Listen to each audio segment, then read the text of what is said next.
Hello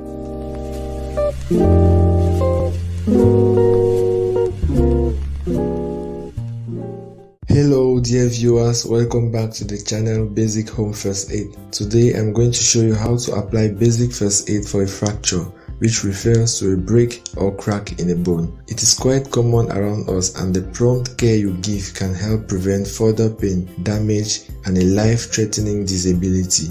So stay with us till the end. Before I continue, if you are new here, click on the subscription button and the notification bell to know when we release a new video. Considerable force is needed to break a bone unless it is diseased or old. Bones that are still growing, for example in children, are supple and may split, bend or crack. Usually it follows a fall from a height, a road traffic accident or a heavy blow. A fracture can be open or closed. In an open fracture, the broken bone ends may pierce the skin surface, or there may be a wound at the fracture site. It carries an increased risk of being infected. In a closed fracture, the skin above the fracture is intact. A fracture can also be stable or unstable. In a stable fracture, the broken bones do not move because they are not completely broken. While in an unstable fracture, the broken bones can easily move. There is a risk they may damage blood vessels, nerves and organs around the injury. They should be handled carefully to prevent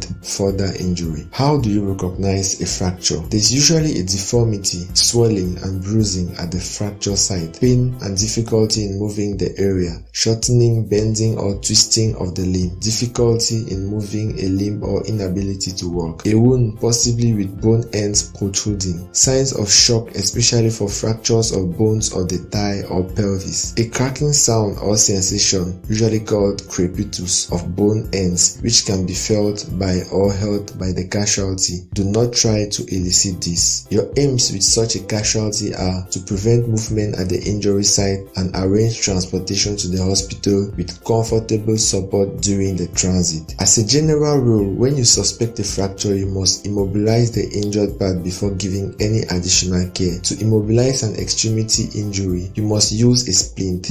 There are three types of splint: soft, rigid and anatomic. Soft splints include folded blankets, towels, pillows. Rigid splints include boards, metal strips, cartons, folded magazines or newspapers, while anatomic splints use the body as a splint. For example, an arm can be splinted to the chest. To splint an injured body part, support the injured part in the position in which you find it. Advise the casualty to keep still. If possible, have the victim or bystander help you. Cover any open wounds with a dressing and bandage to help control bleeding and prevent infection. Use direct pressure unless the bleeding is located directly over the suspected fracture. Check the area below the injury site to check for warmth and color. Apply the splint to immobilize the joints or bones above and below an injured area. If you are using a rigid splint, pad the splint so that it is contoured to the injured part. This padding will help you prevent further injury.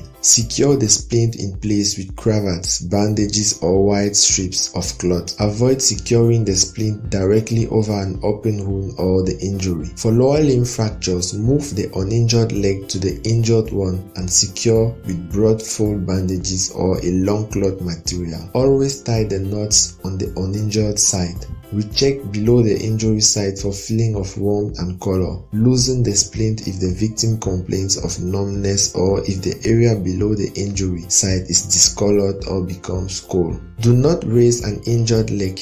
Elevate an uninjured leg if shock is present. While waiting for help to transport to the hospital, check the circulation beyond a sling or bandage every 10 minutes. If it is impaired, loosen the bandages. Transport the casualty as soon as help is available, preferably in a car while protecting the splintered area. Cautions: do not move the casualty until the injured part is secured and supported unless he is in immediate danger. Do not allow the casualty to eat and drink because an anesthetic may be needed. If a bone end is protruding, do not press on it. Build up parts of clean, soft, non-fluffy material around the bone until you can bandage over it without pressing on the injury. Thank you for watching this video. Hope it helps someone out there. Don't forget to click on the subscription button to know when we release a new life-saving video. Stay safe and never forget this: if not you, who?